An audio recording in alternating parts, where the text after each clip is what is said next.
Hello, and welcome back to Fae Tactics. This being the middle map of this scenario of 3, there isn't a huge number of additions.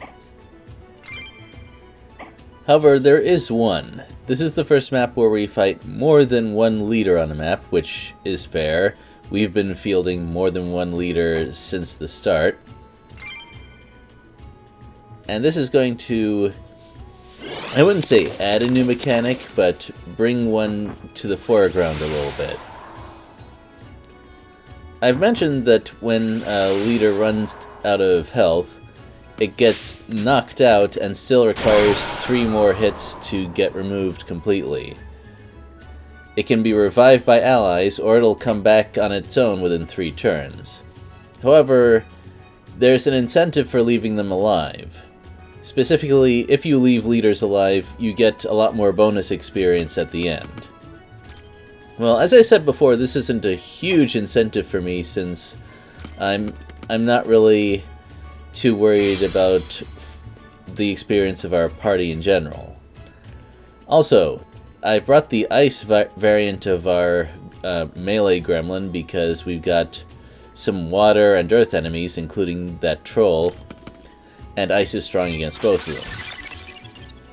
Also, even though it's very unlikely that Chico will get crit, the ice assist also increases defense, which is nice for a protector unit, I would say. Now, I mentioned that I was countering the water and earth enemies. What about the wind enemies? Well, yeah, let's not worry about those. I don't think it's necessary. Yeah. There are a couple of elements that counter more enemy elements than normal. Ice is one of those. Water is not, but it is the healer element, so I'm usually going to have one, if for no other reason than one of them is my leader. Also, my squirrel is a bit low on experience, but thanks to having a stackable assist skill, I'm sure I'll be able to build it up without too much of a problem.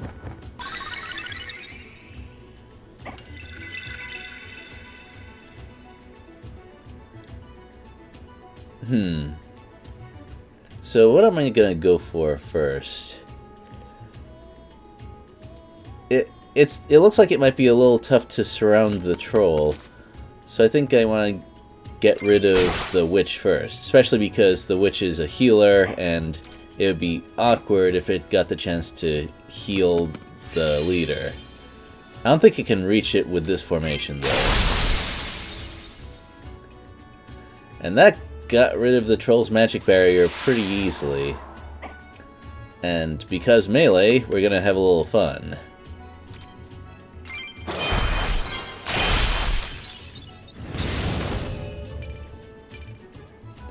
Next step is probably to knock that troll out before it gets a turn, because I don't want a mini-boss to get a raged attack on me.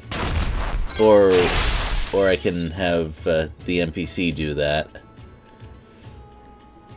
So crits do 2 hits worth of finishing damage instead of 1.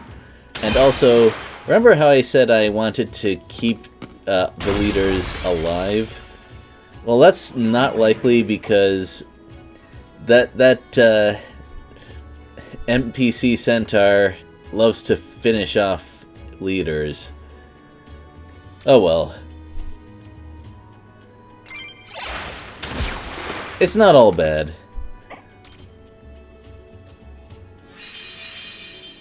And as I said, I'm not too worried about experience. Well, I think that it's important to get rid of the magic barrier that was put on as an assist first.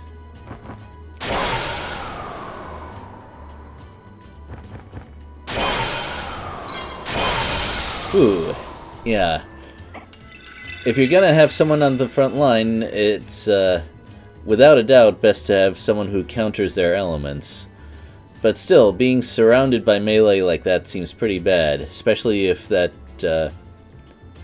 shaman gets a chance to move and attack. That would probably be too much damage, even for our earth squirrel there. Well, that's okay. I think we can figure out a way to deal with it. Although our damage against wind is a little lacking.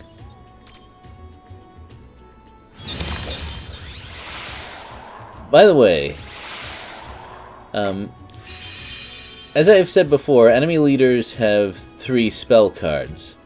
Sometimes one of the spell cards is just summoning another enemy. That works like the other spells in that it has a certain number of turns as cooldown, and you can see it ahead of time. Well, that prevented the follow-up attack, at least, so that gives us some more time. Not quite sure why Orowantis didn't hit the one that was at full health, because it was a back attack crit. Could have easily killed it in one shot, but oh well.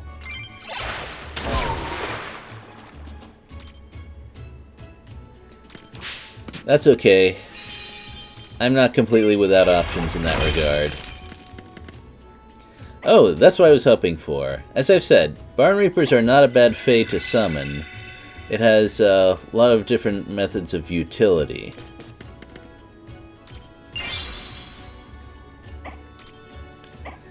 And now with just the Harpy and the Witch left, I don't foresee too many problems.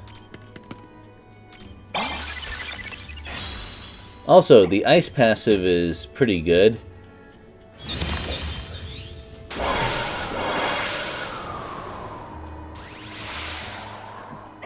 Being related to water, it has recovery properties, but also building up defense over time on a melee unit is not bad. In fact, I should consider making better use of that in later maps. And if only I had an ice unit with Protector. Well, okay, no, that's not how it works. That's not how it works at all. Never mind. That would be like just having 2 passive abilities. There's a reason the game doesn't let you do that. Anyway, enemy leaders sometimes drop spells when knocked out. Obviously you can't summon them as Fae, but still, getting new spells, not a bad thing to have. Okay, this shouldn't be a tough decision here. And the best thing about bringing Earth Fae with you is being able to easily put Magic Barrier on allies that don't normally have it.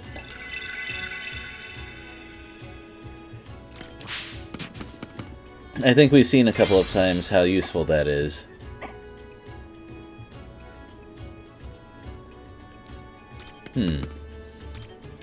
Next step, I think, is to lure that Harpy out. We don't have to worry too much about that Gremlin Thief. It's taking the long way around.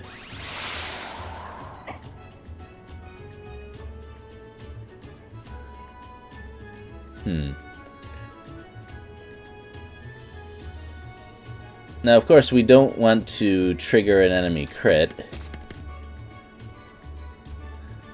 But it looks like that's actually not such a problem because it enchanted itself with True Sight, which erased Dance. I don't know why it does things like that, but that makes things easier for me. I'd personally much rather have Dance than True Sight on one of my own units. That being said, it does still have good evasion because its end of turn skill is agility, and you can probably guess what that does. That only lasts for 1 turn though, so once it makes a move of its own, we can start hitting it without so much of a problem.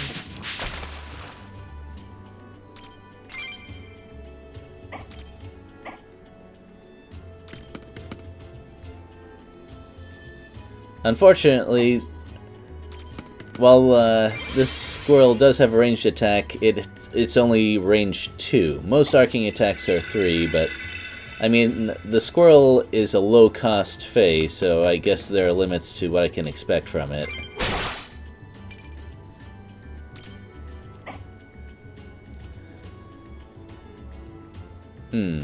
I probably should have waited a little bit for that move, because I would have been able to get a crit on the witch if I had moved the ice gremlin instead of Chico there. But it's not that big a deal.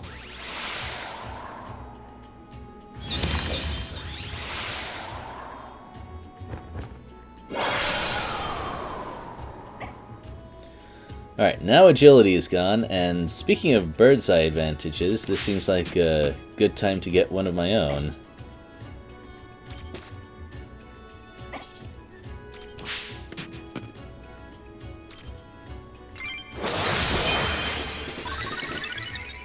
Yeah, getting extra bonuses like Arcane Crit and Bird's Eye on chain attacks is really nice.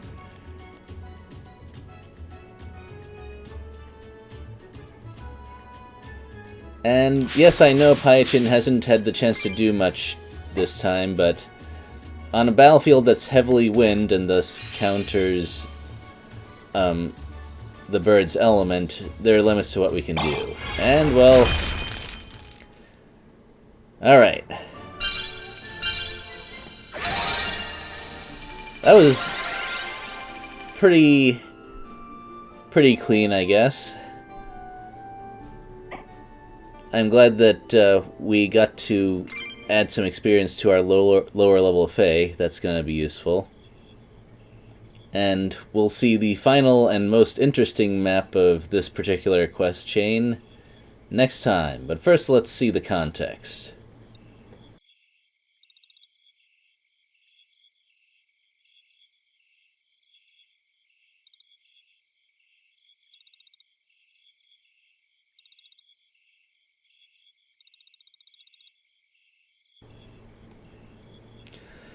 Oh, well. So despite the cartoony elements, there's at least a little bit of grit to the story of this game. But we'll see more of that as it unfolds next time. Later, everyone.